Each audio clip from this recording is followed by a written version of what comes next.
Good morning boys and girls. आज हम continue करेंगे अपना chapter 2 the sound of music. आप लोग को याद होगा कि पिछले बार हम लोगों ने चैप्टर 2 का फर्स्ट पार्ट एवलिन ग्लेनी के बारे में हम कर रहे थे और हमने केवल 5 पैराग्राफ किया था और यही 5 पैराग्राफ तक आपके फर्स्ट यूनिट टेस्ट में आया था। जो ऑनलाइन फर्स्ट यूनिट टेस्ट आपने दिया था तो मैंने आपको सिलेबस बताया था, उसके बाद हमने कंटिन्यू नहीं किया। इसलिए आज मैं आप लोगों को आगे का चैप्टर एक्सप्लेन करूंगा और हम इसको कंप्लीट करेंगे, ठीक है ना। उसके बाद फिर हम इसी चैप्टर 2 के सेकंड पार्ट जो है उस्ताद बिस्मिल्लाह खान उसको लेंगे। तो चलिए अब हम शुरू करते हैं पैराग्राफ नंबर 6 से, ठीक है। आप लोग जिन लोगों के पास बुक्स है आप अपनी अपनी बुक अपने सामने रखेंगे ताकि आप उसको फॉलो कर सके, और बाकी बच्चे जिनके पास किताब नहीं है तो वो ध्यान से सुनेंगे। मैं इंग्लिश में रीड करूँगा और आप लोगों को हिंदी में समझाऊँगा, ठीक है। चलिए अब हम आगे चलते हैं। तो अब हम देखेंगे paragraph number 6। It is intriguing to watch Evelyn Glennie function so effortlessly without hearing. Intriguing का मतलब है फैसिनेटिंग, क्यूरियस, मतलब बहुत ही इंटरेस्टिंग है किसी को देखना कि वो कितनी मेहनत कर रहा है, बिना सुने भी वो बहुत आराम से आगे बढ़ता जा रहा है, ठीक है। In our 2 hour discussion she never missed a word. तो यहाँ पर जो राइटर है वो कह रहा है 2 घंटे तक हमारी बात हुई मेरी और एवलिन ग्लेनी की, मगर उसने एक भी शब्द को मिस नहीं करा।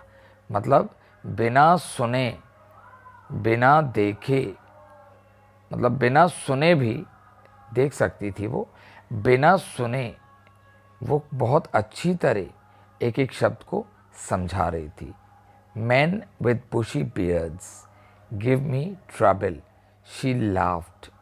तो यहाँ पर जो एवलिन ग्लेनी है वो बोल रही है जिन आदमी लोग की बहुत बुशी बियर्ड्स, दाढ़ी और मूछें होती हैं उनके साथ मुझे बहुत दिक्कत होती है। और वो हंसने लगी। वो क्यों हंस रही थी और क्यों उसने ऐसा कहा? क्योंकि जो आदमी जिनकी बड़ी बड़ी दाढ़ी और मूछें होती हैं उनके लिप्स उसको नहीं दिखते हैं, तो वो उनके लिप्स को रीड नहीं कर पाती, तो फिर उसको थोड़ी सी दिक्कतों का सामना करना पड़ता था यह सोचने के लिए कि वो बोल क्या रहे हैं, क्योंकि जब हम बोलते थे वो सुन नहीं सकती थी, वो केवल हमारे होंठों को हिलते हुए देख के अंदाज़ा लगा लेती थी कि ये क्या बोल रहा है या क्या बोल रही है।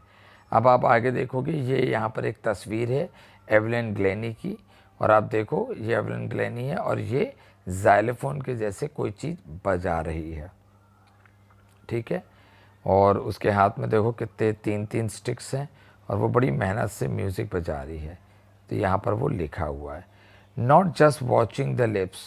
वो बोल रही है कि उनका ना लिप्स नहीं, उनका चेहरा ही नहीं दिखता था पूरा, इतने दाढ़ी मूछे बिल्कुल बंदर भालू जैसे दिखते थे कुछ आदमी, जिनका लिप्स तो मैं रीड कर ही नहीं पाती थी, तो चेहरे भी नहीं दिखते थे, खास करके उनकी आंखें भी नहीं दिखती थी, तो ऐसे लोगों का बड़ा दिक्कत हो जाता था।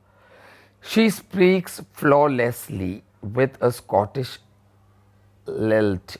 अब वो क्या करी, वो फ्लॉलेसली मतलब बिना किसी गलती के, बिना किसी गड़बड़ के, फ्लॉलेसली का मतलब होता है विदाउट एनी फॉल्ट या मिस्टेक। तो वो बिना किसी गलती के वो लगातार अच्छी तरह बात कर रही थी, और जो उसकी भाषा थी वो स्कॉटिश थी, तो वो उसकी जो बात करने का जो लहजा था, उसकी जो शब्द थे वो थोड़े थोड़े से स्कॉटिश टाइप के आ रहे थे। अ वे ऑफ स्पीकिंग एक तरीका होता है, लिल्ट का मतलब। My speech is clear because I could hear till I was 11 she says. वो बोल रही है मैं अच्छी तरह बोल सकती हूँ, कारण यह है क्योंकि जब मैं 11 साल की थी जब तक, तो 11 साल तक मैं बहुत अच्छी तरह सुनाई देता था मुझे, इसलिए उसको काफ़ी कुछ पता है शब्दों के बारे में। But that doesn't explain how she manage to learn French and master basic Japanese. मगर वो ये कह रहे हैं इससे कोई फ़र्क नहीं पड़ता कि वो सुन सकती थी या केवल 11 साल तक ही उसने पढ़ाई की, मगर उसने उसके बाद भी पढ़ा। जब वो पूरे तरीके से बहरी हो गई थी, बधिर हो गई थी, उसके बाद भी उसने पढ़ाई की, उसने फ्रेंच भाषा सीखी, उसने जापानीज़ की भी बेसिक भाषा शुरू की जो होती है वो सीख ली। As for music, she explains, it pours in through every part of my body. वो कह रही है और रही बात म्यूज़िक की तो वो मेरे शरीर के हर अंग से मैं ये पहचान सकती हूँ। It tingles in the skin, my cheekbones and even my hair. वो कह रही है जो म्यूज़िक की जो वाइब्रेशन है, जो म्यूज़िक की जो रिदम है, वो मेरे शरीर, मेरे सारे शरीर के स्किन से, चमड़े से, मेरे गाल पे जो चीक बोन्स हैं वहाँ से, मेरे बालों से, हर चीज़ से वो मेरे शरीर में प्रवेश कर जाते हैं। When she plays the xylophone, देखो यहाँ xylophone लिखा है, जब वो xylophone खेलती है, she can sense the sound passing up the stick into her fingers. वो कह रही है जब मैं xylophone बजाती हूँ तो जो मेरे हाथ में लकड़ियाँ होती हैं, उन लकड़ियों के माध्यम से वाइब्रेशन मेरे शरीर में जाती और मुझे पता चल जाता है कि मैं कैसे नोट बजा रही हूँ। ठीक है, उसको सुनाई नहीं दे रहा है मगर वो बजा रही है। By learning against the drum she can feel the resonances flowing into her body. वो बोल रही है अगर बाय लीनिंग अगेंस्ट, अगर मैं किसी ड्रम से, किसी बड़े से ढोलक से टिक जाऊं, केवल टिक जाने से उसकी जो एको की साउंड है और उसकी जो वाइब्रेशन है वो मेरे शरीर में प्रवेश कर जाती है, तो मुझे पता चल जाता है कि कैसे बजा रहे हैं, हाई नोट्स ज़्यादा तेज या कम। On a wooden platform she removes her shoes so that the vibration passes through her bare feet and up her legs. वो कह रही है अगर मैं कहीं स्टेज में परफॉर्मेंस कर रही हूँ और वो स्टेज पूरा लकड़ी का बना हुआ है तो मैं अपने जूते चप्पल उतार के नंगे पैर में शो करती हूँ, ताकि जो वाइब्रेशन है वहाँ की म्यूज़िक की, किसी भी इंस्ट्रूमेंट की, वो मेरे पैरों के थ्रू मेरे शरीर में प्रवेश कर जाए। तो वो ये कह रही है। अब हम देखेंगे आगे, आगे वो क्या कह रही है। नॉट सरप्राइजिंगली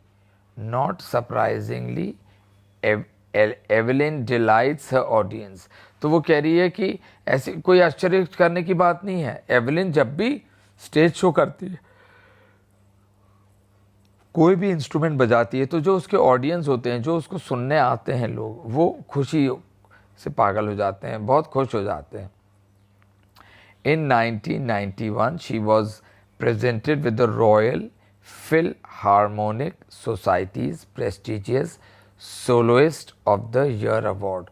तो वो कह रही है 1991 में उसको एक रॉयल फिलहार्मोनिक सोसाइटी वाले थे, उन्होंने एक प्रेस्टिजियस सोलोइस्ट मतलब अकेले प्रेजेंट करने वाला, अकेले बजाने वाला, उसको अवार्ड दिया था। She master master percussionist James Blade, God may have taken her hearing, but he has given her back something extraordinary. What we hear, she feels far more deeply than any of us. तो James blade है जो, वो एक परक्यूनिस्ट है, एक तबला वादक है, और वो कह रहे हैं कि भगवान ने भले ही इसकी सुनने की शक्ति ले लिया है मगर इसको उससे कहीं ज़्यादा कुछ दिया है।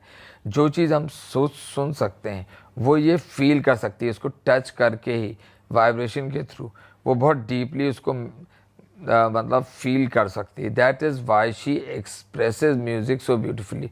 और यही कारण है कि वो म्यूज़िक इतने अच्छी तरह वो म्यूज़िक को एक्सप्रेस कर सकती है।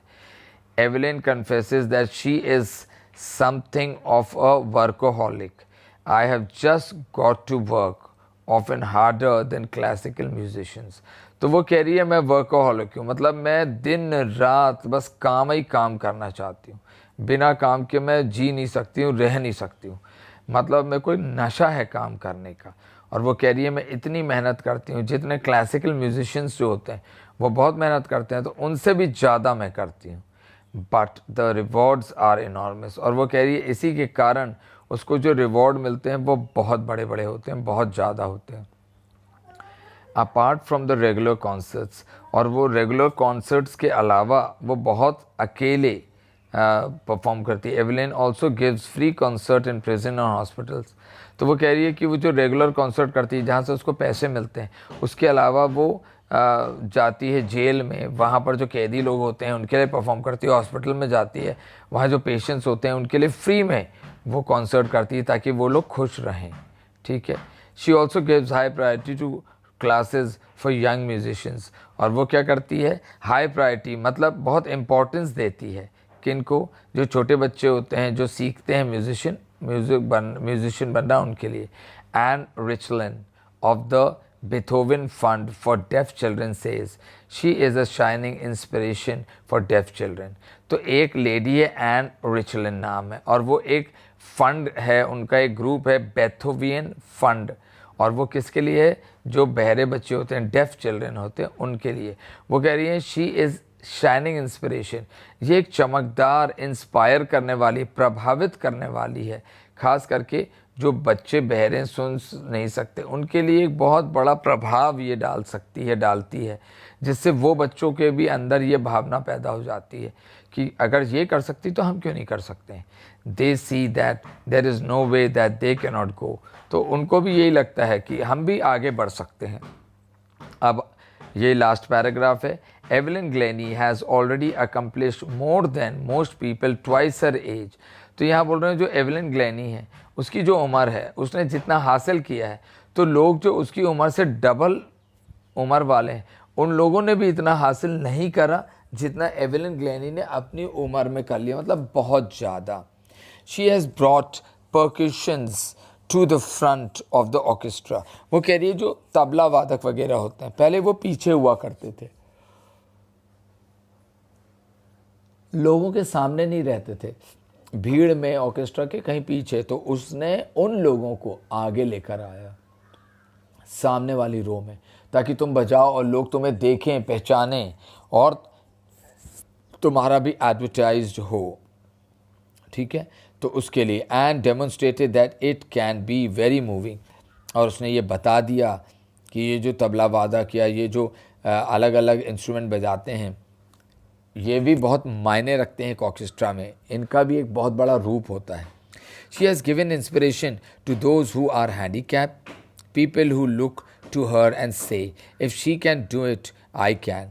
तो ये जो लेडी है एवलिन ग्लेनी, ये बहुत बड़ा इंस्पिरेशन है, मतलब प्रभाव डालने वाला है, ख़ास करके उन लोगों के लिए जो मतलब किसी न किसी तरीके से शारीरिक रूप से उनके अंदर विकृति है, कुछ कमियां हैं, तो ये उनके लिए एक बहुत बड़ा इंस्पिरेशन है। कौन? Evelyn Glenny. यहाँ पर वो ये बता रहे हैं। ठीक है, और ये जो हैंडीकैप लोग होते हैं जब वो कर सकती है, वो कहते हैं तो हम क्यों नहीं कर सकते। And not the least she has given enormous pleasure to millions. और उसके अलावा उसने कई लोगों को, हज़ारों, लाखों, करोड़ों लोगों को खुशी दी है, जिन लोगों ने आके इसका ऑर्केस्ट्रा देखा है, इसके जो फंक्शन ये ऑर्गेनाइज करती थी वो देखा है। तो आपने देखा ये बहुत ही प्यारी सी कहानी थी, और ये लिखा था डेब्रो कॉले ने, और जो कि एक रियल लाइफ स्टोरी है एवलिन ग्लेनी पे। ठीक है, अब इसके बाद यहाँ हमारा ये चैप्टर ख़त्म होता है। मैंने क्वेश्चन आंसर्स ऑलरेडी आप लोग को दे चुका हूँ, तो आप लोग मेरे को एक बार और याद दिला देना, अगर नहीं दिया है तो मैं आप लोग को भेज दूँगा। और जिन बच्चों को मैंने ऑलरेडी दिया है तो वो आप शेयर कर सकते हो दोबारा उनके लिए, जिन बच्चों ने नहीं लिखा है, और सब लोगों को क्वेश्चन आंसर्स इसकी फेयर कॉपी में लिख लेना है। इसके बाद इसी चैप्टर का साउंड ऑफ म्यूज़िक का हम पार्ट 2 करेंगे। ये देख लीजिए, साउंड ऑफ म्यूज़िक का पार्ट 2 आपके मोबाइल स्क्रीन पे है, और वो है शनाई, द शनाई ऑफ बिस्मिल्लाह खान।